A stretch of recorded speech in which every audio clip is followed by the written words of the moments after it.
आज हम NCERT maths के ट्रायंगल्स चैप्टर्स के बारे में डिस्कस करेंगे। Class 10th maths NCERT triangles chapter. इसमें मैं जो आपको मेन पॉइंट्स हैं, जो थ्योरी के मेन पॉइंट्स हैं जो आपको याद करके रखना चाहिए एग्ज़ाम पॉइंट ऑफ व्यू से, उनके बारे में डिस्कस करूँगा। और फिर जैसे जैसे हम चैप्टर में आगे बढ़ेंगे हम क्वेश्चन सॉल्व करेंगे ट्रायंगल से रिलेटेड, ट्रिग्नोमेट्री से रिलेटेड, तो उसके बारे में डिस्कस करेंगे।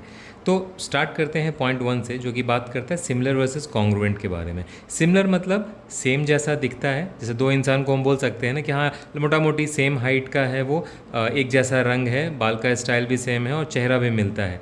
कॉन्ग्रुएंट मतलब डिट्टो सेम डुप्लीकेट, जैसे कि जुड़वा भाई जुड़वा बहन है, जिसमें कि मुश्किल हो जाता है ये पहचानना कि छोटा कौन है बड़ा कौन है, या फिर इसमें से राम कौन है श्याम कौन है। अगर आप मूवी के पॉइंट ऑफ व्यू से याद रखना चाहें तो जैसे कि राम श्याम मूवी में दो हीरो जो कि बिल्कुल सेम है, सीता गीता में हीरोइनें बिल्कुल सेम है।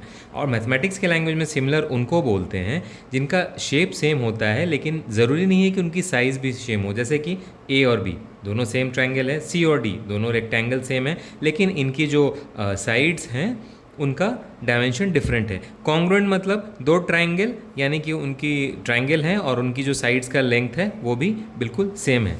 और एक चीज़ ध्यान देने लायक है यहाँ पे कि सारे कॉन्ग्रुएंट फिगर जो होते हैं कोई भी शेप के, वो सिमिलर होते हैं, लेकिन सारे सिमिलर कॉन्ग्रुएंट नहीं होते हैं। मतलब दो लोग जो कि एक जैसे दिख रहे हैं वो सिमिलर हैं, लेकिन डिट्टो सेम नहीं है, बिल्कुल जुड़वा नहीं है। एक एक उनकी जो फीचर्स है वो बिल्कुल सेम नहीं मैच कर रही है, लेकिन जिनकी मैच कर रही हैं वो एक जैसे बिल्कुल दिखेंगे।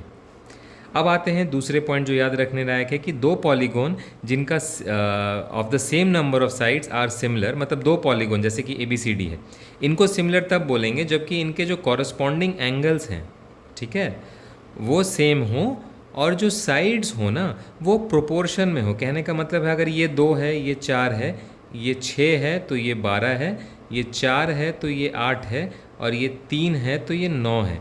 तो अगर आप देखेंगे तो ये एक रेशियो में आ रहे हैं, ठीक है, जैसे 2:4, 6:12, ये जो साइड्स हैं इनके, इससे एंगल जो कॉरस्पॉन्डिंग एंगल्स हैं, angle A, angle B, angle C, angle D same हैं, और जो साइड्स हैं वो रेशियो या प्रोपोर्शन में हैं, तो उनको हम सिमिलर बोल सकते हैं। कॉन्ग्रुएंट के लिए सारे साइड्स बराबर होने चाहिए।